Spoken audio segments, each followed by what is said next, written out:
நண்பர்களே, நீங்கள் பார்த்து கொண்டு இருப்பது உங்கள் கௌசிக் ரிவ்யூ. சரி வாங்க வீடியோக்குள்ள போய் என்னென்ன நடக்க போகுது அப்படின்ற இன்ட்ரெஸ்டிங்கான விஷயத்தை தான் நீங்கள் இந்த வீடியோவில் பார்க்க போறீங்க. சரி வாங்க வீடியோக்குள்ள போய் என்ன நடக்குது அப்படின்னு சொல்லிட்டு பார்த்தீங்கன்னா, ரன்னிங் ரேஸில் எப்பவுமே முதலிடம் வரணும் அப்படின்னு சொல்லிட்டு கரெக்டாக நம்ம ஐஸ் வந்து அந்த குச்சை கீழே போட அந்த குச்சை வாங்கின பரபரப்பாக ஒரு பக்கம் வேகம் அந்த ஒரு வேகம் அந்த திவ்யகம் எல்லாமே ஒரு பக்கம் வெண்பா கிட்ட இருக்குது. அந்த வேகத்தில் ஓடுறாங்க. அந்த சமயத்தில் நம்ம தீபிகா இருக்கால அது எப்படி ஓடலாம் அப்படின்னு சொல்லிட்டு கரெக்டாக ஓடின்னு இருக்கும் போது குட்டி கல்லை தூக்கி போட்டுறாங்க. அந்த ஷூ இருக்குல்ல, அது வந்து அந்த கல் மேலே காலை வைக்கும் போது அப்படியே சும்மா அவங்கள வலிக்கி விட்டுருது. அப்படியே சும்மா கீழே கொப்பரை பேனு பல்ட்டி அடித்து விட்டுறாங்க. அதை பார்க்கும்போது எல்லாருக்கும் ஒரு பக்கம் இதாகிடுது. வெண்பாக்கு கையில் எல்லாமே அடிபட்டுது. இது எல்லாமே பண்ணது தீபிகான்னு எல்லாருக்குமே தெரியும். தீபிகாவை எல்லாரும் ஏற நான் என்ன பண்ணேன், நான் எதுவுமே பண்ணல, என் மேலே நீங்கள் எந்த பழியும் போடாதீங்க அப்படி இப்படின்னு சொல்லிட்டு ஒரு பக்கம் நம்ம தீபிகா பேசிட்டு இருக்காங்க. என்ன தீபிகா, நீ எல்லாம் ஒரு போலீஸ் அதிகாரியா சொல்லு பார்க்கலாம், இந்த மாதிரி எச்சத்தனமாக வேலை செய்யும், உனக்கெல்லாம் அசிங்கமா இல்லை அப்படி இப்படின்னு சொல்லிட்டு எல்லாரும் ஒரு பக்கம் கோவப்பட ஆரம்பிக்கிறாங்க. நான் எந்த ஒரு தப்பும் செய்யலை, என் மேலே எந்த தப்பும் இல்லை, நீங்கள் என்னதான் சொன்னாலும் ஏதோ சொன்னாலும் எல்லாத்தையும் என்னால் ஏற்றுக்க முடியாது அப்படின்ற மாதிரி ஒரு பக்கம் பேசின்னு இருக்காங்க. அவங்க பேசுகிற வார்த்தை எல்லாமே ஒரு பக்கம் முன்னால அந்த சுருக்குன்னு ஆணி எடுத்து நம்மள தலையில் லொட்டுன்னு அடிச்சா எப்படி இருக்கும் அந்த மாதிரி இருக்குங்க. ஒரு பக்கம் நம்ம என்னதான் சொன்னாலும் ஏதோ சொன்னாலும் நீங்கள் சொல்கிறது தப்பு, நான் சொல்கிறதா ரைட்டு அப்படின்ற மாதிரி ஒரு பக்கம் பேசிட்டு இருக்காங்க. இதுக்கு மேலே இவங்ககிட்ட பேசி எந்த ஒரு பிரோஜனம் இல்லை. ஏன்னா பேசுகிற பர்சன் கிட்ட நம்ம பேசி புரிய வச்சு ஏதோ ஒன்று நம்ம சொல்ல வரலாம். ஆனால் நம்ம எது சொன்னாலும் அதை ஏற்றுக்காமல் நான் சொல்கிறதா ரைட்டு, நான் சொல்கிறதா கரெக்டாக அப்படின்னு சொல்லிட்டு பேசுகிற பர்சன் கிட்ட நம்ம என்ன சொல்ல முடியும் சொல்லுங்க பார்க்கலாம். அதனால் எதுவுமே சொல்ல முடியாது. சரி, போனதெல்லாம் போயிடுச்சு, இதுக்கப்புறம் என்ன பண்ண போகிறோம் அப்படின்னு சொல்லிட்டு பார்த்தீங்கன்னா, நம்ம தலைவன் கதிரேசன் இருக்கார்ல, அவர் இருந்து என்ன பண்ணுறாரு அப்படின்னு சொல்லிட்டு பார்த்தீங்கன்னா கோபத்தோட உச்சத்தில் இருக்காரு. ஏன், எதனால், என்ன ரீசன் அப்படின்னு சொல்லிட்டு பார்த்தீங்கன்னா அவர் ஒரே ஒரு ரீசன் தான் சொல்கிறாரு. என்ன ரீசன் அப்படின்னு சொல்லிட்டு பார்த்தீங்கன்னா, நான் எந்த ஒரு தப்பும் செய்யலை, இதுக்கு எனக்கு எந்த சம்மந்தம் இல்லை, இதுக்கப்புறம் இதை பற்றி நம்ம பேச வேணாம் அப்படின்ற மாதிரி பேசிட்டு இருக்காங்க.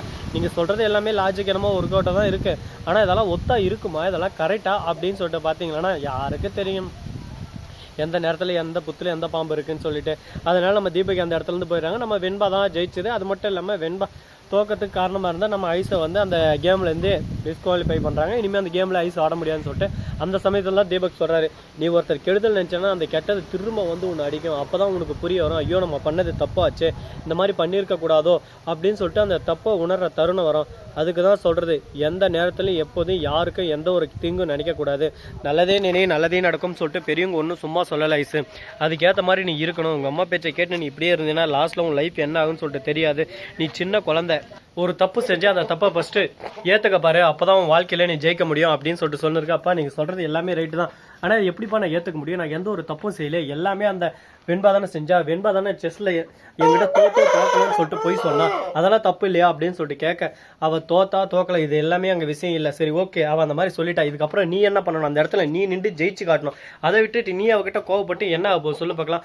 வாழ்க்கையில் நம்ம ஒரு கோவப்படுறோம்னா அந்த கோவத்துக்கு எதனா ஒரு அர்த்தம் இருக்கணும். எந்த ஒரு அர்த்தமே இல்லாமல் புரியாத புதிராட்டம் தேவையில்லாத விஷயத்துக்கெல்லாம் நம்ம கோவப்பட்டோம் தான் நம்ம வாழ்க்கையில் மதிப்புன்றதே ஒன்று நமக்கு இல்லாமல் போயிடும். அதனால் எந்த விஷயத்துக்கு கோவப்படணும், எப்போ கோவப்படணும் அப்படின்றத தெரிஞ்சுக்கிட்டு கோவப்படு சரியா அப்படின்னு சொல்லிட்டு சொல்லியிருக்காங்க. உடனே சரி, நான் என் தப்பாலாம் உணர்ந்துட்டப்பா, இதுக்கப்புறம் நான் யாருக்கும் எந்த ஒரு தீங்கும் நினைக்க மாட்டேன், எந்த ஒரு தீங்கும் நான் விளைவிக்க மாட்டேன், ஏன்னா மன்னிச்சிருங்க அப்படின்னு சொல்லிட்டு மன்னிப்பு கேட்குறாங்க. அந்த மன்னிப்புக்கு மிகப்பெரிய ஒரு மதிப்பு இருக்குது, அந்த மதிப்பை நீயே கெடுத்துக்காத அப்படின்ற மாதிரி ஒரு பக்கம் பேசிட்டு இருக்காங்க. சரி ஓகே, இதுக்கப்புறம் என்னென்ன பண்ண போகிறாங்க, ஏது இது பண்ண போகிறாங்க, எப்படியெல்லாம் கொண்டு போக போகிறாங்க அப்படின்னு சொல்லிட்டு பொறுத்து வந்து பார்த்தா தெரிய போகுது. சரி போனதெல்லாம் போச்சு, இதுக்கப்புறமாவது நம்ம கரெக்டாக நம்மளை கரெக்ட் பண்ணிக்கணும் அப்படின்னு சொல்லிட்டு ஒரு முடிவில் இருக்காங்க. அந்த திங்கிங் எல்லாமே ஒரு பக்கம் நல்லபடியாக இருக்குமா இருக்காதா என்னென்ன நடக்க போகுது அப்படின்னு சொல்லிட்டு பொறுமையாக பொறுத்து வந்து பார்த்தா தெரிய போகுது. அது மட்டும் இல்லாமல் நம்ம விஜய் இருக்காரு, அவர் என்ன பண்ணாரு அப்படின்னு சொல்லிட்டு பார்த்தீங்கன்னா அவர் கோவத்தோட உச்சியில் இருக்காரு.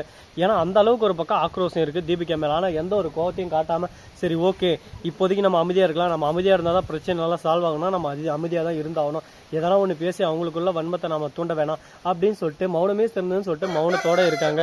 இது ஒரு நல்ல விஷயமா தான் கருதப்படுது. ஏன்னா எந்த அளவுக்கு ஒரு பக்கம் இவங்க மேலே கோவமே இருந்தாலும் அந்த கோவத்தை காட்டாமல் தான் கண்ட்ரோல் பண்ண அந்த அளவுக்கு ஒரு பக்கம் நல்ல மனுஷன் உயர்ந்த மனுஷனாக இருக்கான்னா அவர் எப்படியாப்பட்ட மனுஷனாக இருப்பார், அவர் உள்ள எவ்வளோ பெருசாக இருக்கும் அப்படின்றத கண்டிப்பாக நம்ம ஒரு பக்கம் ஆராயணும், தீர விசாரிக்கணும். சரி, இந்த கான்செப்டெல்லாம் ஒரு பக்கம் இருக்குது. அதே சமயத்தில் வெண்பா இருக்காங்களா, அவங்க வந்து நம்ம ஐஸுக்கிட்ட சொல்லியிருக்காங்க, ஐஸு உன்னை நல்ல ஒரு தோழியாக நல்ல ஒரு நண்பனாக தான் பார்க்குறேன், ஆனால் நீ தான் என்னை அப்படி பார்க்க மாட்டேன்ற, யாருக்கும் எந்த ஒரு தீங்கு நடக்கூடாதுன்னு தான் நானும் நினச்சின்னு இருக்கேன், அதுபோல் நீ என்றைக்கும் என் கூடயே இருக்கணும், நீ எனக்கு நல்ல ஒரு தோழி அப்படி இப்படின்னு சொல்லிட்டு டைலாக்லாம் விட்டுன்னு இருக்காங்க. அந்த டைலாக் ஏற்ற மாதிரி சரி ஓகே இனிமேல் பார்த்துக்கலாம் அப்படின்ற மாதிரி பேசிட்டு இருக்காங்க. அது போல் நடக்குமா நடக்காதா, என்னென்ன நடக்க போகுது, ஏது நடக்க போகுதுன்னு சொல்லிட்டு பொறுத்து வந்து பார்த்தா தெரிய போகுது. இன்னும் என்னென்னலாம் பிரச்சனைகள்லாம் வரப்போகுதுன்னு சொல்லிட்டு தெரியல. கடவுளே நமக்கு மட்டும் ஏன்டா இந்த அளவுக்கு ஒரு பக்கம் பிரச்சனைகள் சிக்கல்கள் இன்னல்கள் எல்லாமே ஒரு பக்கம் மாறி மாறி மாறி மாறி வந்துக்கிட்டே இருக்குது. நம்ம என்ன தப்பு செஞ்சோம், ஏன் இது மாதிரி வருது அப்படின்னு சொல்லிட்டு பார்த்தீங்கன்னா நடக்கிறதாங்க நடக்கும். யார் கையிலே இல்லை. எல்லாமே ஒரு பக்கம் தற்செயலாக நடந்துக்கிட்டு இருக்குது. அந்த தற்செயலாக நடக்கிற சமயத்தில் நாமளும் ஒரு பக்கம் சரி ஓகே அந்த பாதையில் நாமளும் போகலாம் அப்படின்னு சொல்லிட்டு நம்ம பாதையை நாம தான் தேர்ந்தெடுத்து போயணும். அதை விட்டு அவங்க அப்படி பண்ணுறாங்க இவங்க இப்படி பண்ணுறாங்கன்னு சொல்லிட்டு நாம் ஒரு பக்கம் ஆர்கியூமெண்ட்டு சண்டை பண்ணோம்னா நம்ம ஒன்றுமே பண்ண முடியாதுங்க. இப்போ விட பார்த்தீங்கன்னா காற்று ஒரு பக்கம் சலன்னு அடிக்குது, அப்படியே சும்மா வச்சு வாங்குது நம்ம பக்கம். மழைக்கடா அந்த மாதிரி வருமானு சொல்லிட்டு தெரியல, காற்று இந்த மாதிரி அடிக்குது. எது எது பிடிங்கின்னு போக போகுது, எது எங்கே போக போகுதுன்னு சொல்லிட்டு தெரியல. அந்தளவுக்கு ஒரு பக்கம் பயம் பதட்டம் எல்லாமே நமக்குள்ளேயே இருக்குது. என்னடா இந்தளவு காற்று வீசுது, எதனா வீட்டான இந்த பார்த்தீங்களா இங்கே ஒரு கல் விழுந்துருக்கும், காலா பிளாக் கல். இந்த கல் வந்து எனக்கு மேலே இருக்குது பார்த்தீங்களா, இந்த இடத்துல ஃபுல்லாக தள்ளி வச்சுருந்தது. அது வந்து அந்த காற்றுக்கு கீழே விழுந்திருக்கு. அப்படின்னா எந்த அளவுக்கு ஒரு பக்கம் ஃபோர்ஸ், எந்த அளவுக்கு ஒரு பக்கம் இதாக இருக்கும் நினச்சி பாருங்கள். அதனால் எந்த ஒரு விஷயமா இருந்தாலும் சேஃப்டியாக இருங்க, வீட்டான பத்திரமா இருங்க. காற்று அடிக்க தாங்க முடியாது. நிறைய தவளையெல்லாம் புயல் வருது, அது வருது இது வருது நம்ம பார்க்குறோம் டிவிலெலாம். அப்படின்னா அங்கெல்லாம் நினச்சி பாருங்கள், இதே ஒரு நம்மளுக்கு பெரிய விஷயமா இருந்தால் அவங்களுக்கு அது எப்படி இருக்கும். அந்த இடத்துல ஒவ்வொரு வீடும் அடிச்சுன்னு போகும்போது எந்த அளவுக்கு கஷ்டமாக இருக்கும். அதெல்லாம் புரிஞ்சுக்கிட்டு தெரிஞ்சுக்கிட்டு நாம் வாழ்கிற வாழ்க்கை எவ்வளவோ பரவாயில்லடா, சந்தோஷமாக இருப்போம்டா அப்படின்னு சொல்லிட்டு இருக்கிற வாழ்க்கையை சந்தோஷமாக எடுத்துக்கிட்டு சந்தோஷமாக போங்க. இந்த வீடியோ உங்களுக்கு பிடிச்சிருந்தா லைக் பண்ணுங்கள், கமெண்ட் பண்ணுங்கள், ஷேர் பண்ணுங்கள், டிண்டிங் மேலே தட்டி விட்டு போங்க. அப்போ தான் நான் ஒரு அடுத்த வீடியோ உங்களுக்கு கூட நோட்டிஃபிகேஷனில் வந்து கொண்டே இருக்கும். மிக்க நன்றி. தேங்க்ஸ் ஃபார் வாட்சிங். Tata, see you. நன்றி, வணக்கம், வந்தனம், வருக தருக.